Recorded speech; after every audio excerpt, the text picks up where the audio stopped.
Hi everyone, myself Mehboob Hussain. Welcome to all of you in MH Maths classes. Today's topic is Operation Research GATE 2010 Linear Programming Problem. GATE 2010 से जो भी question पूछा गया है operation research से वो आज के इस वीडियो में डिस्कस करेंगे. सो चलिए.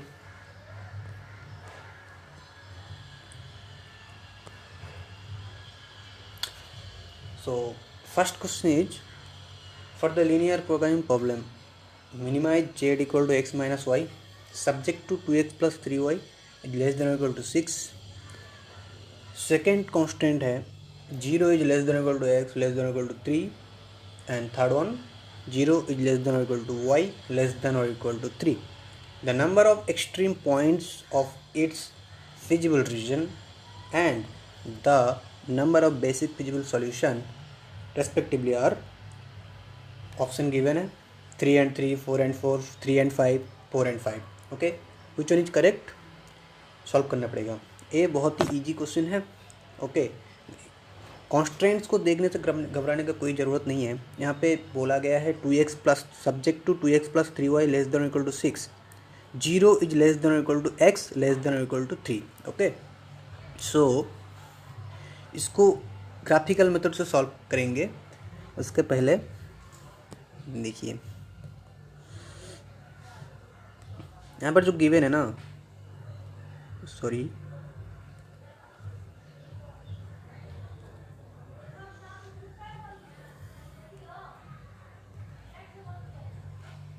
यहाँ पर जो गिवन है चलो बदला कर लेते हैं. 2x प्लस 3y जो गिवन है ना, इसको हम कैसे लिखेंगे. ओके, देखिए see here this one and this one. ये फर्स्ट इक्वेशन है, सेकेंड है एंड थर्ड. यहाँ पे x एंड y जो ग्रेटर देन इक्वल टू 0 होता है ना, उसको मतलब एक साथ लिख दिया है यहाँ पे. ठीक है, तो उसको हम अच्छे से ग्राफिकल मेथड से सॉल्व करेंगे. उसके पहले इसको अच्छे से लिख लेते हैं ताकि सॉल्व करने में कोई परेशानी ना हो. ठीक है, तो इसको ब्रेक करके इस तरह लिख लीजिए. और ये जो यहाँ पे x एंड y, ये जो यहाँ पे x and y 0 is less than equal to x, 0 is less than equal to y, that means what, x and y greater than equal to 0. Okay, and x less than equal to 3, y less than equal to 3. Okay, इसको हम ऐसे लिख सकते हैं. Okay, अब इसको graphical method से solve कीजिए. ग्राफिकल मेथड से सॉल्व करेंगे, उसके पहले पॉइंट निकालना होगा. तो इसका पॉइंट्स क्या क्या हो जाएगा. व्हेन x इक्वल टू 0, देखिए हम इसको पहले रीच करते हैं.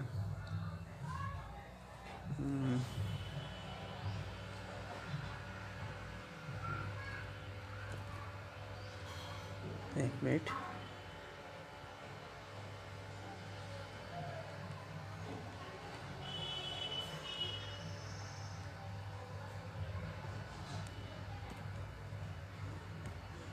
चलिए, अगर फर्स्ट वाले का पॉइंट निकालेंगे तो क्या हो जाएगा. When x equal to 0, when x equal to 0, y equal to 6/3, 2, 0,2, and when y equal to 0, x equal to 3, यानी कि 3,0. अब ग्राफ में पुट कर दीजिए, क्या हो जाएगा. फर्स्ट वाला ग्राफ ये आ जाएगा आपका. ठीक है, 0,2 this point and 3,0 this point. Okay, और ए लेस देन और इक्वल टू है. ओके मतलब अगर आप x इक्वल टू 0 पुट करेंगे, y इक्वल टू 0 पुट करेंगे, तो 0 is less than equal to 6, that means inequality को होल्ड कर रहा है. दैट मीन्स उसका जो रीजन मिल जाएगा ओरिजिन की तरफ मिल जाएगा, यहाँ इस तरफ. ओके, सेकेंड वन में क्या बोला है. सेकेंड में देखिए x is less than equal to 3, that means x equal to 3. x equal to 3 कौन सा हो जाएगा, ये वाला हो जाएगा, x इक्वल टू 3. ओके, इसका रीजन भी ओरिजिन की तरफ ही होगा. अगर आप x इक्वल टू 0 पुट करेंगे, 0 is less than equal to 3, 0 तो छोटा ही होता है 3 से, तो इसका जो रीजन हो जाएगा वो इस तरफ हो जाएगा। ओके, अब y less then 3 less than और इक्वल टू 3। ओके, तो उसका जो ग्राफ हो जाएगा वो ए लाइन बन जाएगा, y इक्वल टू 3। ओके, तो उसका रीजन भी इस तरफ मिल जाएगा। तो कॉमन रीजन कौन सा आ रहा है मेरा, ये वाला ना, this one common region. Okay, O A B ये आ रहा है मेरा कॉमन रीजन। अब ऑप्शन में क्वेश्चन में क्या बोला है, देखिए क्वेश्चन में बोला है कि अगर ऐसा है तो the number of extreme points of its feasible region and the number of basic feasible solution respectively are. Okay,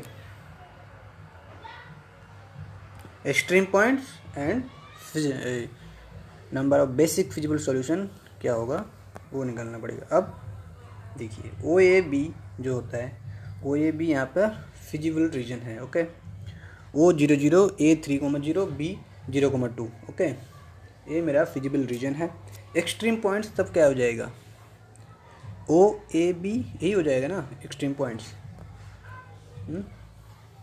ये हो जाएगा एक्सट्रीम पॉइंट्स मेरा 0 0 3 0 0 3, मतलब 3 पॉइंट हो जाएगा extreme points, 3 points and all 3। ये जो रीजन है ये फिजिबल रीजन है, और फिजिबल रीजन है बेसिक फिजिबल ऑप्टिमल सॉल्यूशन मिलेगा यहाँ से। ओके, ऑप्टिमल सॉल्यूशन अगर मिलेगा तो बेसिक फिजिबल सॉल्यूशन बेसिक होगा, ये बेसिक फिजिबल रीजन है ये। Okay, all 3 are basic feasible solution because all 3 points are greater than और इक्वल टू 0। अगर नॉन नेगेटिव पॉइंट्स है तब, अगर कोई पॉइंट्स ऑप्टिमल सॉल्यूशन अगर नॉन नेगेटिव है फिजिबल रीजन तो वो बेसिक फिजिबल सॉल्यूशन बनेगा। ओके, यहाँ पे एक भी पॉइंट नेगेटिव नहीं है। 0 3 0 0 0 3 0 and 0 2 all are greater than और equal to 0, so all 3 are basic feasible solution. So here extreme points and basic feasible solution both are 3. Okay, so answer क्या हो जाएगा मेरा, ऑप्शन ए करेक्ट हो जाएगा, option A correct हो जाएगा। Okay, 3 and 3। अब चलिए चलते हैं नेक्स्ट क्वेश्चन, क्वेश्चन नंबर 2। ये 1 नंबर का चल रहा है, 2 क्वेश्चन 1 नंबर का पूछा है और बाकी 2 क्वेश्चन 2 मार्क्स का पूछा गया है। ओके, टोटल 6 मार्क्स का पूछा गया है 2010 में। ओके, यहाँ पे बोल रहे हैं which one of the following statement is correct। Option A, if a linear programming problem LPP is infeasible then its dual is also infeasible। infeasible का मतलब क्या होता है, इनफिजिबल पहले देख लेते हैं उसके बाद करेंगे। ओके, ऑप्शन बी में बोला है if an LPP is infeasible then its dual always has unbounded. Option C में बोला है if an LPP has unbounded solution then its dual has also unbounded solution. Okay, unbounded infeasible unbounded बोला है और infeasible बोला है, और last में बोला है अनबाउंडेड सॉल्यूशन है तो डुअल में इनफिजिबल मिलेगा। ओके, अब चलिए मैंने कुछ नोट्स लिखा दिया है प्राइमल टू डुअल। ओके, अगर वो आपको याद रहे तो कोई प्रॉब्लम नहीं होगा, देख लीजिए। प्राइमल अगर ए प्राइमल एंड डुअल, अगर प्राइमल प्रॉब्लम में ऑप्टिमल सॉल्यूशन मिल रहा है तो डुअल में भी ऑप्टिमल सॉल्यूशन मिलेगा। ओके, अगर प्राइमल अनबाउंडेड सॉल्यूशन मिल रहा है तो डुअल में या तो नो फिजिबल सॉल्यूशन मिलेगा या फिर इनफिजिबल मिल सकता है। ओके, अनबाउंडेड है प्राइमल तो अनबाउंडेड सॉल्यूशन मिल रहा है प्राइमल में, तो डुअल उसका जब डुअल निकालेंगे तो वो अगर नो फिजिबल सॉल्यूशन मिलेगा, नहीं तो इनफिजिबल हो जाएगा। ज़्यादातर नो फिजिबल सॉल्यूशन मिलता है, इनफिजिबल बहुत रेयर केस में मिलता है। ओके, अब देखिए अगर प्राइमल नो फिजिबल मिल रहा है, प्राइमल में नो फिजिबल मिल रहा है तो अदर अनबाउंडेड होगा डुअल और नो फिजिबल मिलेगा। नो फिजिबल है तो आइदर अनबाउंडेड होगा डुअल और नो फिजिबल होगा, और अगर अनबाउंडेड है तो नो फिजिबल सॉल्यूशन मिलेगा या फिर इनफिजिबल सॉल्यूशन मिलेगा। आप एग्जांपल लेके देख सकते हैं, सारे वेरीफाई कर सकते हैं। ओके, यहाँ पे तो अगर एक एक करके पूरा वेरीफाई करेंगे तो बहुत टाइम लग जाएगा। ओके, ऑप्शन डी करेक्ट हो जाएगा। देखिए आप एक बार और ऑप्शंस को देख लीजिए। यहाँ पे बोला है infeasible to infeasible, not possible. Infeasible unbounded, ये भी नॉट पॉसिबल। ओके, दूसरे थर्ड वन में बोला है अनबाउंडेड है तो अनबाउंडेड मिलेगा, नहीं। अनबाउंडेड तो अनबाउंडेड, नहीं। अनबाउंडेड इनफिजिबल, मैंने क्या बोला कि अगर अनबाउंडेड है एलपीपी प्राइमल में तो वो अगर नो डुअल, उसका अगर डुअल निकालेंगे तो वो इधर नो सॉल्यूशन मिलेगा या फिर इनफिजिबल मिलेगा, मतलब option D is correct. Okay, unbounded है प्राइमल में तो नो सॉल्यूशन मिलेगा या फिर इनफिजिबल मिलेगा। ओके, सो चलिए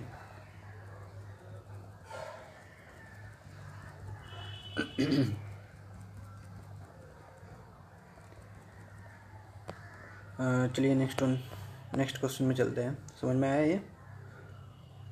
okay, next question. Okay, third question है the following table gives the cost matrix of a transportation problem. Table is given here. The basic feasible solution given by x11 equal to 3, x13 equal to 1, x23 equal to 6, x31 equal to 2 and x32 equal to 5 is degenerate and optimal, optimal but degenerate, degenerate but not optimal, neither degenerate nor optimal। पहले तो मुझे जानना होगा कि degenerate solution क्या होता है, optimal solution क्या होता है। ओके, तो चलिए चलते हैं। डिजेनरेट क्या होता है और ऑप्टिमल क्या होता है।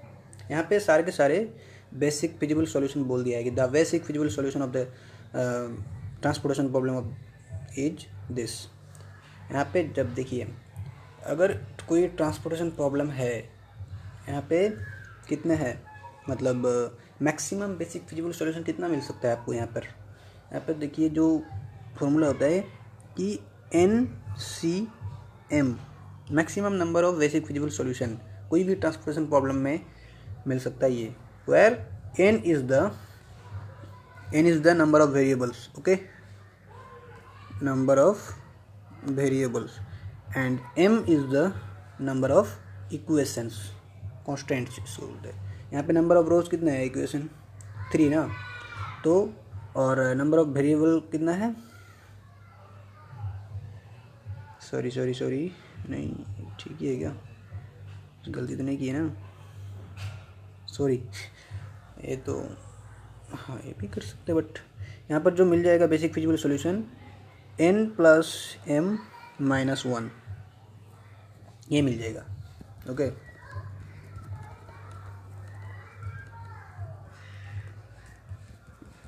ये ट्रांसपोर्टेशन प्रॉब्लम में नहीं, NCM वाला ट्रांसपोर्टेशन प्रॉब्लम में नहीं, वो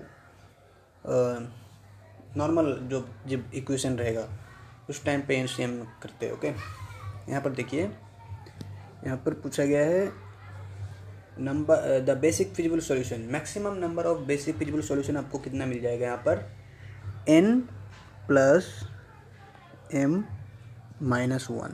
ओके, पहले तो देखना पड़ेगा ये बैलेंस है कि नहीं है, लेकिन बैलेंस तो होगा ही क्योंकि यहाँ पर कोई भी सप्लाई नहीं दिया हुआ है। ओके, तो यहाँ पर बेसिक फिजिबल सॉल्यूशन तो बोल दिया है यहाँ पे। ओके, कितना है basic feasible solution, 3, 1, 6, 2 and 5, total 5 है। ओके, तो अब देख लीजिए n is the n + m - 1, here n is 3, m is also 3 and -1, तो कितना हो रहा है 5, मतलब total maximum number of basic feasible solution आपको 5 मिलेगा यहाँ पर। ओके, यहाँ पर 5 ही है। ओके, अगर मैंने यहाँ पे पूरा लिख दिया, आप देख लीजिए basic feasible solution given by this. Okay, and आप कुछ नोट्स मैंने लिख दिया है यहाँ पे, वो अच्छे से नोट डाउन कर लीजिए। देखिए, if any transportation problem, if any transportation problem m cross n by n का है, then the maximum number of independent allocation is m plus n minus one. यहाँ पे सारे के सारे एलोकेशन दिया हुआ है। ओके, बेसिक फिजिकल सॉल्यूशन वही होता है। CIJ के साथ अगर इसको मल्टीपल कर देंगे, मतलब that position 1 1 1 3, that position C11 C13 C23, मतलब CIJ summation CIJ into summation XIJ। Okay, ये मल्टीपल कर देंगे और मल्टीपल करने के बाद सारे के सारे ऐड कर देंगे तो वही हो जाएगा ऑप्टिमल सॉल्यूशन। ओके, तो यहाँ पे if any transportation problem m by n matrix का है, then the maximum number of independent allocation is m plus n minus one. Here m क्या है मेरा 3 है, प्लस n भी 3 है, एंड माइनस वन 5 निकाले ऊपर, तो total number of independent allocation, maximum number of independent allocation मेरा 5 बन जाएगा। और यहाँ पे भी 5 ही आ रहा है, देखिए 1 2 3 4 5। ओके ओके, अब नेक्स्ट नोट में क्या बोल रहा है, देखिए नेक्स्ट नोट में क्या बोल रहा है, if a feasible solution involves exactly m plus n minus one allocation, then the solution will be non degenerate basic feasible solution. अगर exactly m plus n minus one है तो वो non degenerate basic feasible solution बनेगा। Question में मुझे degenerate पूछा है और ऑप्टिमल पूछा है। ओके, तो यहाँ से तो ये पता चल गया कि यहाँ पर तो m plus n minus one equal to 5 ही आ रहा है, मतलब ये नॉन डिजेनरेट है। Okay, non degenerate basic feasible solution है। अब ऑप्टिमल तो होगा ही। Okay, non degenerate plus optimal, answer तो मिल गया। अब डिजेनरेट कैसे कब होता है? For degenerate solution allocation must be less than m plus n minus one. अगर 5 से कम मिल जाता मुझे तो वो डिजेनरेट सॉल्यूशन हो जाता। So here 3 plus 3 equal to 5। Okay, 5 allocation, so non degenerate basic feasible solution and optimal. So option B is correct. देखिए एक बार, ऑप्शन बी करेक्ट हो जाएगा, optimal but not degenerate. Okay, first option गलत हो जाएगा, डिजेनरेट तो नहीं हो रहा है। डिजेनरेसी निकाल लिए, मतलब ए और सी तो ऐसे ही कट जाएगा और ए बी ऑप्टिमल भी हो रहा है, मतलब ऑप्शन बी करेक्ट है, optimal but not degenerate. Okay, समझ में आया? अब चलिए last question of this video. Okay, बोल रहे हैं if Z star is the optimal value of the linear programming problem, maximise Z equal to this, subject to constants x1 plus x2 plus x3 equal to 5, 4x1 plus 3x2 plus 2x3 equal to 12, and x1, x2, x3 greater than equal to 0। Then इसका जो solution होगा, optimal value, मुझे optimal value निकालना पड़ेगा। Optimal value किस range पर होगा? 0,10, 0 to 10, 20 to 30, 10 to 20, 30 to 40। चलिए देखते हैं। अगर इसको हम मतलब सिंपलेक्स मेथड से सॉल्व करेंगे तो थोड़ा सा मतलब टाइम लग जाएगा। ओके, तो इजी रहेगा अगर आप इसका डुअल निकालेंगे।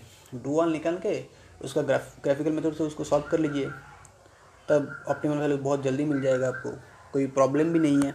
ओके, और सिंपलेक्स मेथड में क्या होता है कि टेबल बनाओ, ये बनाओ, फिर उसमें थोड़ा सा अगर एक पॉइंट मिस्टेक हो गया तो फिर से आपको देखना पड़ेगा बहुत अच्छे से।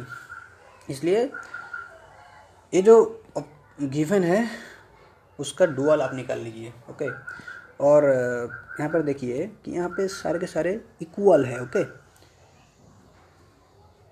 x1 plus x2 plus x3 is equal equal to -5 4x1 + 3x2 + 2x3 = 12। तो जब डुअल निकालना होता है तब क्या होता है, मैक्सिमाइज में सारे के सारे लेस देन होता है इनइक्वालिटीज़, ओके। बट यहाँ पर इक्वल है तो आप लेस देन लेकर देख लीजिए एक बार, लेस देन भी ले सकते हैं और ग्रेटर देन भी ले सकते हैं। बट अगर आप ग्रेटर देन लेते हैं तो उसको फिर माइनस से सब्ट्रैक्ट करके उसको लेस देन बनाना पड़ेगा, ओके, डुअल निकालने के लिए। तो बेटर रहेगा कि आप पहले ही लेस देन लेके चलिए, ओके। सॉरी। सो चलिए इसका डुअल निकालते हैं। ये हो गया मेरा फर्स्ट इक्वेशन, ये तो हो गया ऑब्जेक्टिव फंक्शन, ओके। तो इसका अगर डुअल निकालेंगे, मैंने सारे के सारे लेस देन कर दिया है, देखिए, ओके। तो मैक्स है तो मीन हो जाएगा, मिनिमम हो जाएगा। यहाँ पर 5 है, इसको आप W1 से कर दीजिए और इसको आप W2 ले लीजिए, ओके। ये क्या हो जाएगा, यहाँ पर कॉन्स्टेंट में जो ऑब्जेक्ट ये है BJ है वो 5 है, तो 5 × W1 + 12 × W2, ये हो जाएगा मेरा ऑब्जेक्टिव फंक्शन डुअल का। अब ऑब्जेक्टिव फंक्शन हो जाएगा। अब सब्जेक्ट कॉन्स्टेंट्स, इसको आप W1 से किए हैं, तो मैंने क्या बोला था कि ट्रांसपोज होता है उसका, जब डुअल निकालेंगे जाएगा इस तरफ से होता है W1 + 4W2, बट वो उसका ट्रांसपोज कर दीजिए, ओके। तो वो रोवाइज होगा, और यहाँ पे मिनिमम है तो ग्रेटर देन हो जाएगा, और ऑब्जेक्टिव फंक्शन x1 का जो कोफिशिएंट है 5 वो हो जाएगा यहाँ पर, ओके। तो W1 + 4W2 is greater than equal to 5। Now W1 + 3W2, ये देखिए W1 + 3W2 is greater than equal to x2 का कोफिशिएंट 9। ये हो गया मेरा सेकेंड इक्वेशन। अब third one, W1 + 2W2 is greater than or equal to the coefficient of x3 4, okay, and all variable W1, W2 is greater than or equal to 0। अब इसको आप graphical method से solve कर लीजिए, इस dual को, आपको ऑप्टिमल सॉल्यूशन मिल जाएगा, क्योंकि प्राइमल एंड डुअल का जो ऑप्टिमल सॉल्यूशन होता है वो मतलब सेम मिलता है, ओके। तो चलिए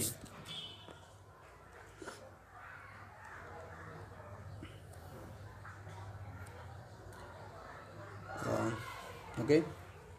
अब देखिए इसका पॉइंट निकालिए आप, क्या हो जाएगा, व्हेन W1 = 0, W2 क्या हो जाएगा 5/4, मतलब वो 1.25, ओके।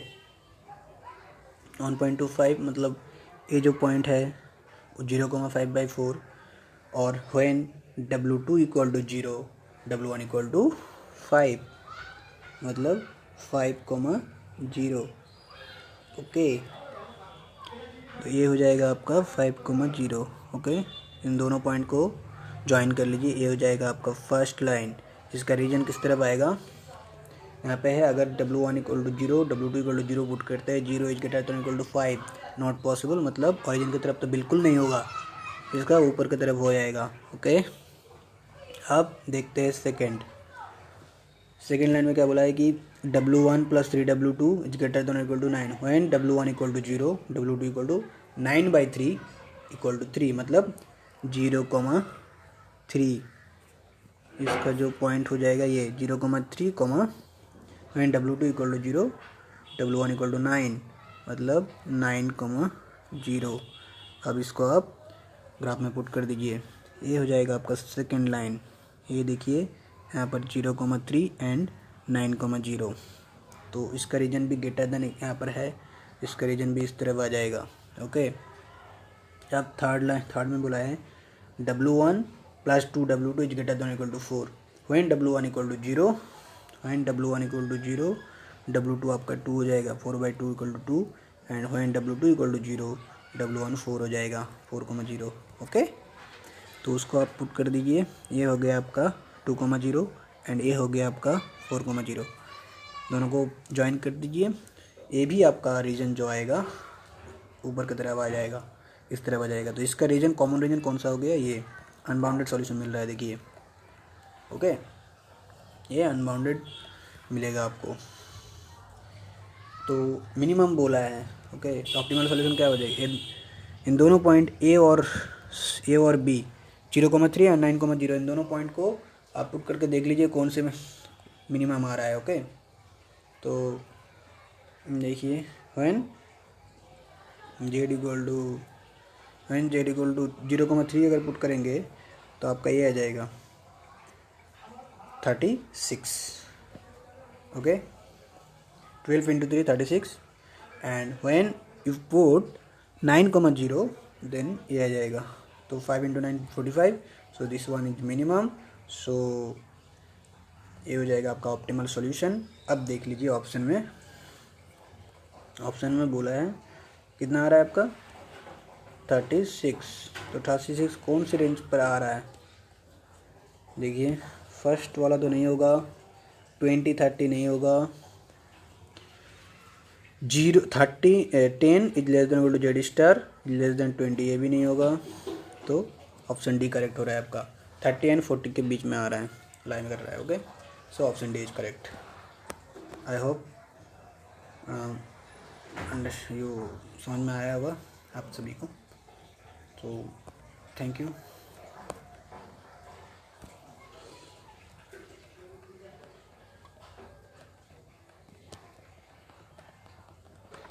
Thank you.